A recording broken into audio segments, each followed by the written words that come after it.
Di sebuah lembah hijau yang dikelilingi bukit dan sungai jernih, hiduplah keluarga beruang coklat. Dalam keluarga itu, ada seekor anak beruang kecil bernama Bibo dan papanya, Bruno. Seekor beruang besar, kuat, namun sangat pendiam. Bibo adalah anak beruang yang ceria dan selalu ingin bermain. Ia suka sekali bermain lempar batu di sungai, mendaki pohon kecil, dan berlari-lari mengejar kupu-kupu. Tapi, ada satu hal yang membuat Bibo sering merasa sedih. Papanya jarang sekali punya waktu bermain dengannya. Setiap pagi, ketika matahari baru saja muncul, Papa Bruno sudah bangun lebih dulu. Ia keluar dari sarang keluarga dan berjalan menuju hutan yang jauh. Bibo sering membuka matanya dan hanya menemukan ibunya. "Bu, Papa, kemana lagi pagi-pagi begini?" tanya Bibo. "Ia bekerja, Nak," jawab ibu beruang lembut. Bibo mengerucutkan bibirnya. "Kenapa sih Papa selalu kerja terus? Kenapa nggak main sama Bibo saja?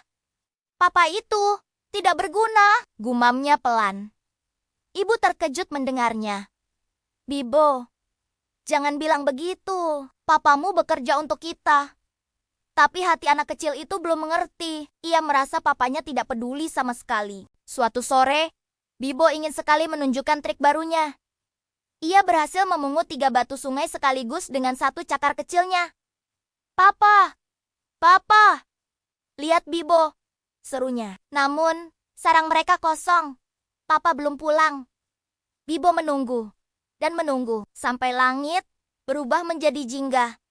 "Kalau Papa sayang Bibo, Papa pasti pulang lebih cepat," ujarnya pelan. Akhirnya, dengan hati penuh kecewa, Bibo memutuskan untuk mencari papanya. Ia berjalan melewati sungai kecil, bukit berumput, hingga ke bagian hutan yang jarang ia datangi. Sesekali, ia memanggil, "Papa, di mana sih Papa?" Tapi tak ada jawaban. Di tengah perjalanan, Bibo melihat sesuatu. Papa Bruno sedang mendorong tumpukan kayu besar dengan tubuhnya. Bibo mengintip dari balik semak. Papa Bruno terlihat lelah sekali. Dadanya naik turun, bulu-bulunya basah oleh keringat, tapi ia tetap mendorong kayu itu. Memindahkan satu persatu, Bibo mengerutkan dahi. Kenapa Papa mengangkat kayu berat itu? Bukannya tidak berguna? Tiba-tiba terdengar suara burung gagak tua dari atas pohon. "Kau pikir papamu tidak berguna ya?" tanya gagak. Membaca ekspresi Bibo, "Aku cuma ingin Papa main denganku." Gagak menggeleng. "Anak kecil, lihat lebih dekat." Bibo mendekat perlahan. Sesaat kemudian, Papa Bruno kembali berjalan. Kali ini, ia membawa keranjang penuh ikan dan buah-buahan.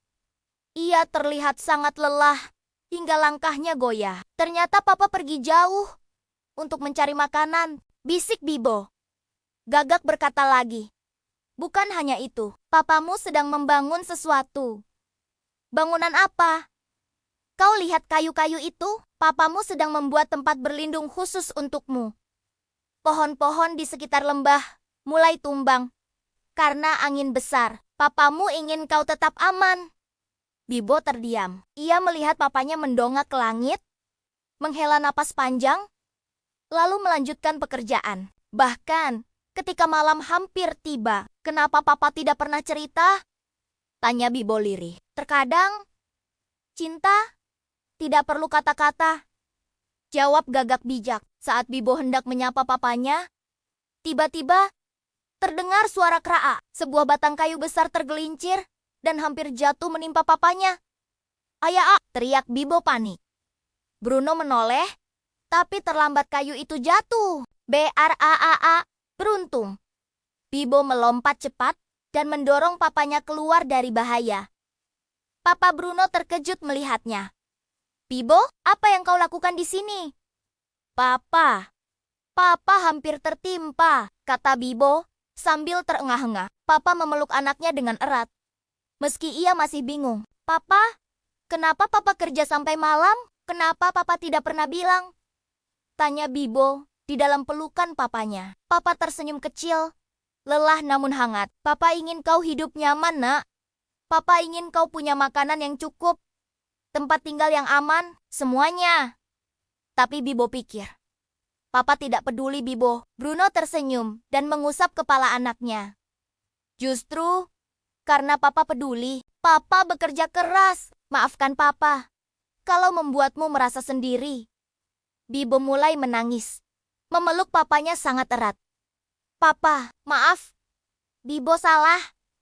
Bibo bilang, Papa tidak berguna, padahal Papa yang paling hebat.